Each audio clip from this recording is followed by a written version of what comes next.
আসসালামু আলাইকুম রহমতুল্লাহি বারাকাতু। আজকে আমরা উড়োজাহাজে আরোহণ করার আদব সম্পর্কে আলোচনা শুনব। উড়োজাহাজ যখন মাটিতে থাকে তখন গাড়ির হুকুম, তাই উড়োজাহাজ রানওয়েতে চলার সময় এই দোয়া পাঠ করবে।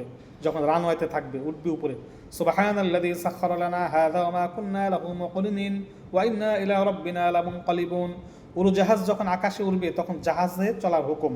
জাহাজ, উড়োজাহাজ যখন আকাশে থাকবে তখন জাহাজের হুকুম, তখন এই দোয়া পাঠ করবে।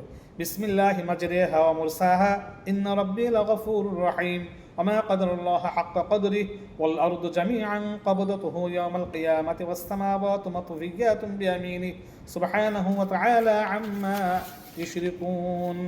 এইভাবে পাঠ করবে। অর্থাৎ উড়োজাহাজ যখন বিমান যখন রানওয়েতে থাকে তখন গাড়ির হুকুম, বিমান যখন আসমানে উড্ডয়ন করবে, উড়বে, তখন সেটা নৌযানের হুকুম। অর্থাৎ তখন এই দোয়াগুলো আমরা পাঠ করব।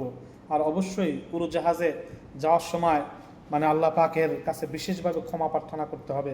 উড়োজাহাজে বসে বসে আল্লাহ পাকের তাসবিহ তাহলিল বেশি বেশি পাঠ করতে হবে, কারণ উড়োজাহাজ যে কোনো মুহূর্তে যে কোনো এই বিপদ হতে পারে, যে ক্রাস্ট হতে পারে, কোনো কিছু পাখি বা কোনো কিছুর সাথে ধাক্কা লেগে এইভাবে ধ্বংস হয়ে যেতে পারে। আবার ফুয়েল শেষ হয়ে যেতে পারে, বা ক্রু যারা আছে তাদের সমস্যার কারণে বিমান অ্যাক্সিডেন্ট হতে পারে। আল্লাহর হুকুম, মানুষ ঝুলন্ত অবস্থায় থাকে, ওই সময় আল্লাহ তাআলাকে বেশি বেশি স্মরণ করা, আল্লাহ তাআলার কাছে ক্ষমা চাওয়া, আল্লাহ তাআলার কাছে, আল্লাহ পৌঁছানোর মালিক তুমি, আল্লাহ তুমি মেহেরবানি করে আমাকে সঠিক জায়গায় গন্তব্যস্থলে আমাকে পৌঁছে দিও। হযরত সুলাইমান আলাইহিস সালাতু ওয়াস সালামের যে আল্লাহ পাক চাইলে তিনি সামান্য একটা তখ্তের উপরে বসে সারা পৃথিবীর ভ্রমণ করতেন, সেই কথাটা স্মরণ করা। যে উড়োজাহাজ চলার এই যে আজকের এই নিয়ামত, এটা আল্লাহ প্রদত্ত, কোনো মানুষের শক্তি ছিল না, আল্লাহ মানুষকে যেখানে দিয়েছেন তা আল্লাহ পাকের শুকরিয়া জ্ঞাপন করা। আমিন।